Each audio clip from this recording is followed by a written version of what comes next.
guys, you are watching Mr. Mike's Gun Rack, and today we're out here in the cold. I thought while I was out here I'd talk a little bit about rifle slings. As you can see, this is a 2-point sling, and I got it ran at the farthest point towards the rear and the farthest point towards the front, and I'll explain in a second why I do that. But first, I see a lot of different ways to run slings. I see some guys running them on the end plate. I see some guys running them on the end plate and then way close to the receiver on the handguard. And that's probably fine if you're trying to run it like a single point sling. Me personally, I'm not a huge fan of single point slings just because they're kind of a one-trick pony. They hold the rifle to you, but they don't provide any real other benefits other than that. The reason why I run it like this, we'll start with the rear. I run it on the rear of the stock for the main reason. On the opposite side, I'm right-handed, so I run it on the right side of the stock. And the reason for that is when I bring the rifle up, I can transition shoulders just by simply going from one shoulder to the next. With a single point sling, you'll see guys having to come up over the hook of the sling like that. This way I just have to go like that and it doesn't choke me. Now, conversely, if I put this on the other side, when I bring it up, number one, the sling tries to get bound underneath my shoulder. When I bring the rifle up and I transition, it's trying to choke me because it's trying to draw that string around, or draw that strap around. So I tend to run it on the rear of the stock, on the opposite end of the stock. Now, on the front, I like to run my sling as far forward as I can for a couple of different reasons. Number one is when the rifle is tight and slung, I can put it on my back, and the rifle tends to hang pretty straight up and down. This works out good when you're doing administrative stuff. Maybe you got to go hands-free and grab a kid. Maybe you got to run. Maybe you're like me and you're at the range. You need to walk out and check a target or something like that. The rifle ain't slinging down and possibly pointing at people it shouldn't be pointing at. It's a lot easier to get your rifle back when you got all this stuff on. Another reason why I like it all the way out the front.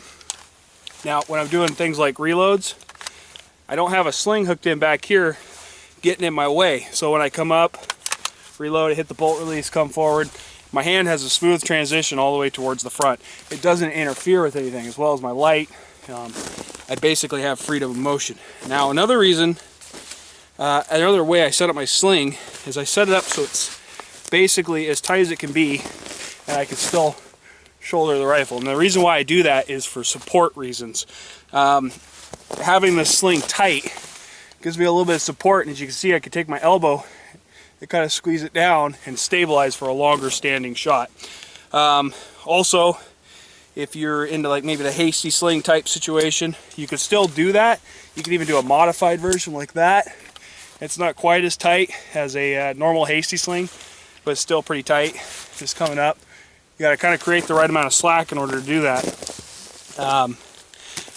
The other thing is with the 2-point adjustable sling, like this Blue Force gear sling here, you have a lot of freedom of movement once you loosen this up. You can see there's a lot of slack hanging in that sling now. So depending on what I'm doing, maybe I'm leaning out over something, maybe I'm doing a weird prone position or a rollover prone, it doesn't impede my movements in any way. And so that's kind of a big deal. So anyways, guys, that's how I run my slings. Like I said, I don't like single point slings. I've run them in the past. I found them to be less useful. They don't provide any support for longer shots. You can't just let go of the rifle with a single point sling. It flops all over the place. Generally speaking, shoulder transitions they can be easy, but you have to work around that loop that's right here in your sternum.